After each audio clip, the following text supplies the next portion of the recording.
Gure ustez, etxebizitzaren inguruan dauden arazoak konpontzeko, badaude hainbat lan ildo, eta horietako bat oso garrantzitsua etxebizitzaren prezioaren inguruan eragiteko lan ildoa da. EH Bildutik proposamen bat egin genuen, duela hilabete batzuk, lege bat egiteko alokairuen prezioak mugatuko lituzkeena.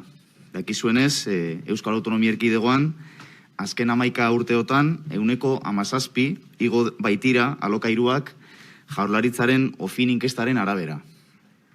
Dena den, EAJak eta PSek atzera bota zuten lege proposamena, besteak beste, Madriletik etorri omen litekeen etxebizitza legeari itxaron behar zitzaiolakoan. Bide batez, oraindik itxaroten jarraitzen dugu. Dena den, gaur ona ekartzen dugun proposamena ezberdina da. Naiz eta hildo berean koka daitekeen.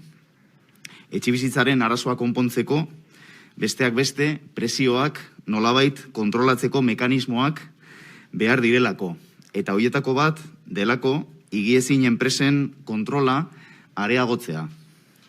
Ez desatela espekulazioa oraindik gehiago areagotu, prezioak artifizialki igoaraziz, oinarrizko eskubidea omen den etxebizitzarekin. Mediazio inmobiliarioaren munduak etxebizitzaren azken prezioa puztu egin dezakeelako eta askotan egiten duelako. Pasaden urteko abenduaren 4an, gogoratuko dezue Alba Urresola Lehiaren Euskal Agintaritzako presidentearen agerraldia izan genuela batzorde honetan bertan, gure eskariz, EH Bilduren eskariz. Gogoratuko duzuenez, Lehiaren Euskal Agintaritzak zigor espedientea ireki zien hainbat higiezin agentziari, besteak beste, alokairuko etxebizitzak aurkitzearen truke kobratzen zuten komisioa haien artean paktatzen omen zutelako. Lehia librearen arauaren kontra. Hain zuzen ere, Espainiar Estatuko 2007ko Lehiaren babesaren legeko lehen artikuluaren kontra. Zehazkiago, Bilboko 36 higiezin enpresari ireki zitzaien zigor espedientea. Abenduko agerraldian, Alba Urresolak ez zuen argitu, zehazki zenbat enpresa ikertu ondoren, zabaldu zitzaien 36 enpresa hoiei espedienteak. Baina, agerraldiaren ondoren, nik neuk egindako idatzizko galderei erantzunez, argitu zitzaidan, Bilboko higiezin enpresa guztiak ikertu zirela lehen fase batean. Hain zuzen ere, Bilboko 116 higiezin enpresak ikertu ziren. Ondorioa ikaragarria da gure ustez. Ikertutako 116 enpresetatik, 36ri zabaldu zaie zigor espedientea. Horrek esan nahi du, Bilboko higiezin enpresa guztien 131ri zabaldu zaiola zigor espedientea. Lehiaren aurka aritu omen direlako edo horren zantzuak daudelako. Alegia, ia eren bati, Bilboko inmobiliaria guztien eren bati, inkoatu zaie zigor espedientea. Bilboko inmobiliaria guztien ia erenak alokairuko etxebizitzak aurkitzearen truke komisioak paktatzen omen zituzten haien artean. Gutxienez horren zantzu argiak daude, bestela Lehiaren Euskal Agintaritzak etzizkien zigor espedienterik irekiko. Beraz, gaur hemen proposatzen deguna, uste dugu nahiko logikoa dela. Esandako ikerketa zabaldu dadila. Eta zabaldu dadila, 55.000 biztanle baino gehiagoko Euskal Autonomia Erkidegoko hiri eta herrietara. Izan ere, hasiera batean pentsatu genuen bakarrik eskatzea Gasteizera eta Donostiara zabaltzea ikerketa, baina uste dugu badaudela beste hainbat hiri, badaudela beste hainbat herri, hiriburu ez gain, inmobiliaria desente ere badituztenak, eta nahikoa presio urbanistiko eta inmobiliarioa dutenak.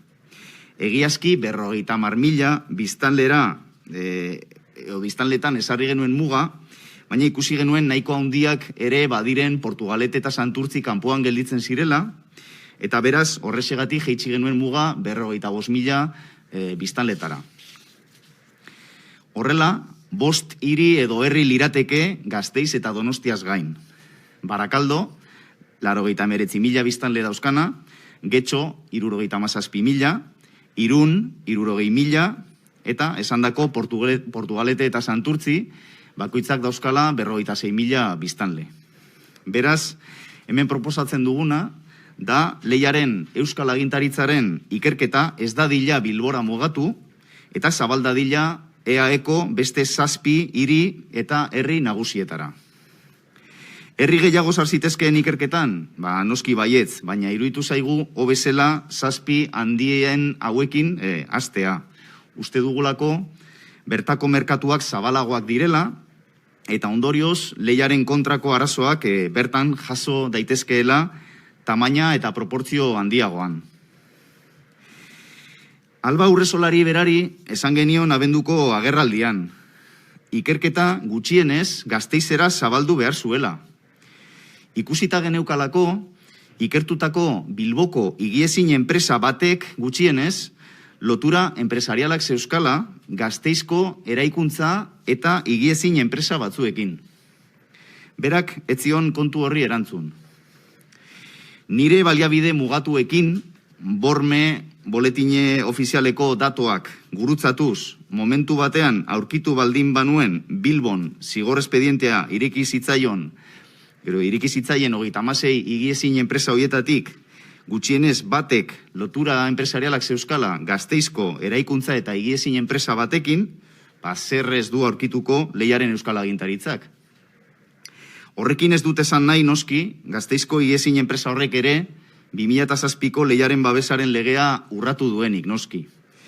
Bakarrik esan nahi duguna da ikertu beharko litzatekeela, Bilboko kasuan egin den moduan. Zeren eta gogorarazi behar da, ikerketa abiatzeko ez dela behar salaketa bat egotea. Hain zuzen ere, hemen aipatzen ari garen ikerketa, bukatu dena bukatu dena edo momentu batean zabaldu dena 36 higiezin enpresari zigor espedientea irekiz, etzen hasi salaketa batekin. Hoixe galdetu bainion Alba Urresolari, abenduko agerraldian, ea zergatik abiatu zuen ikerketa Lehiaren Euskal Agintaritzak, eta hauek izan ziren bere hitzak transkripziotik irakurrita.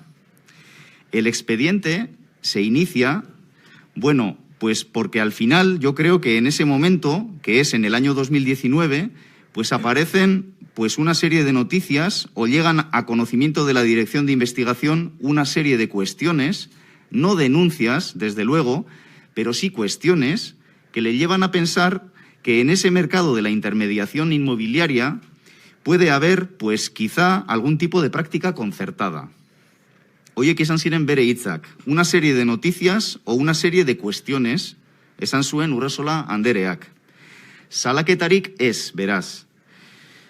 Eta ondorioz, erabat logikoa eta egingarria iruditzen zaigu gaur hemen EH Bilduk proposatzen duena. Alokairuen mediazioaren sektore inmobiliarioa ahalik eta garbiena izateko asmoarekin egindako proposamena. Zeren eta alokairuen mediazioaren sektorea ez bada garbia, kartel baten moduan funtzionatzen badu, Bilboko 36 higiezin enpresen kasu zabalean ikertzen ari den bezala, azkenean, 2007ko Lehiaren babesaren legearen aurkako praktika hori, frogatuko balitz, azkenean alokairuari aurre egin behar dion herritarrak ordaindu beharko du.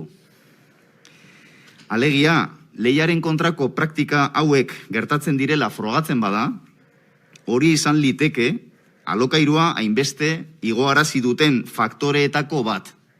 Akaso ez handiena, baina bai faktoreetako bat. Eta ez dugu ahaztu behar, lehen esan bezala, alokairuak Euskal Autonomia Erkidegoan 17% igo direla azken 11 urteotan Jaurlaritzaren OFIN inkestaren arabera. Espero dut beste taldeek antzerako irakurketa egitea, eta naiz eta nabardurak egon irakurketan, espero dut Lehiaren Euskal Agintaritzaren ikerketa hau zabaltzearen alde bozkatzea.